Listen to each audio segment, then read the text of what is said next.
د چین لرغونی دیوال.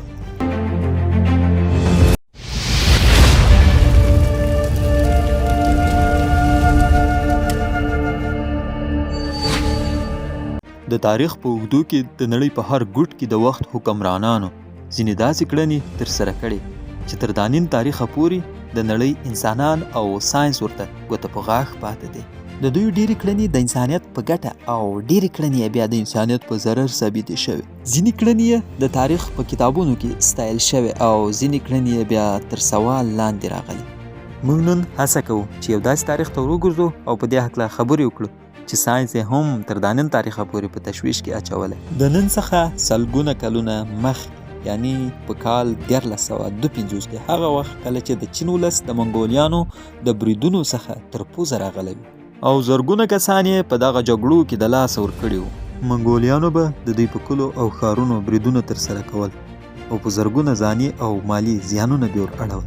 نو د همدې امله دوی په یو داسې پلان کار پیل کړی چې په طرز کې دوی وکولای شي چې د دوی هیواد او ولس د منګولیانو د بریدونو څخه وژغورل شي. دوی ډېرې لارې په فکر کې نیولې وې او د هرې لارې په عملي کولو فکر کولو او هڅه یې کوله چې یو داسې لار پیدا کړي چې د دوی تلفات کم او د دښمن یعنی منګولیانو تلفات زیات وي. خو اخر د ډېر فکر او هڅو وروسته په کال 1388 کې د یوې پریکړې ته ورسېدل چې په ټول چین به یو داسې دیوال راګرځوو چې په طرز کې دښمن زموږ تر هیواد او ولس راونه رسیږي. په دغه وختونو کې په چین د کین امپراتوري وه او د امپراتور شي هانګ په لاس د دې دیوال لومړۍ خښته کېښودله شوه او په زرګونو مزدورانو د دې دیوال په جوړولو کې برخه واخیسته.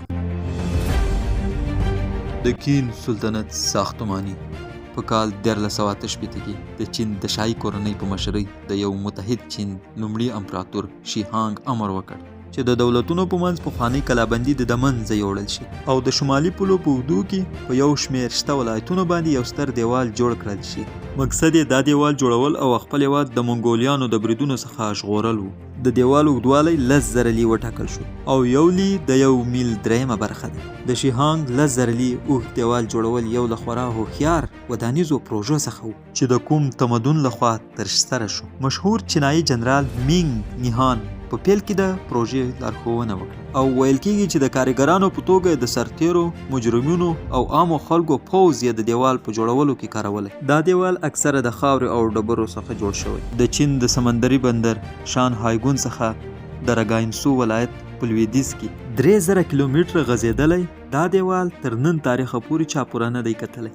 خو په کال 1904 کې 3 ملګري وتوانېدل چې د دې دیوال له یوه سره څخه تر بل سره لاړ شي. دا سفر دوی په 11 میاشتو کې پوره کړ.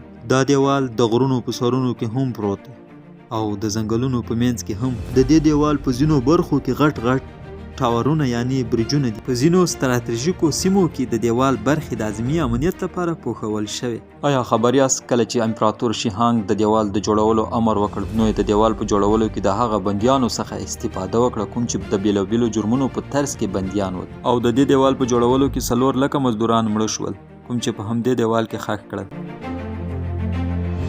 د دیوال اهمیت د 18مې او 20مې پیړۍ ترمنځ د چین دیوال د لویدیځې نړۍ لپاره د چین تر ټولو عام نښان په توګه راڅرګند شو او د فزیکي سمبول په توګه وپېژندل شو. د دې ترڅنګ د چین د پیاوړتیا د څرګندولو په توګه د یو سمبول په نوم ونومول شو. نن ورځ دغه دیوال په همدې توګه د انسانانو په تاریخ کې تر ټولو اغیزمن معماري په توګه پیژندل کیږي. په کال 1980 کې یونیسکو دا دیوال نړیوال میراث وټاکه او په 20مه پیړۍ کې یوه مشهوره ادعا راپورته شوه چې دا یوازینی انسان جوړښت دی چې د فضا څخه لیدل کیږي.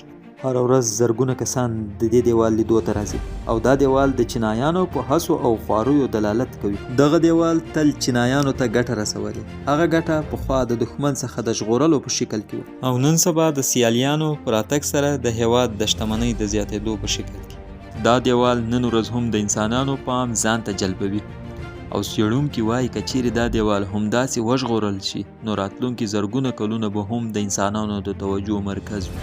محترمو دا و زموږ نننۍ خپرونه چې ستاسو خدمت ته مې وړاندې کړه. زموږ چینل در سره سبسکرایب کړئ او ویډیو هم در سره لایک کړئ. مینه او مننه.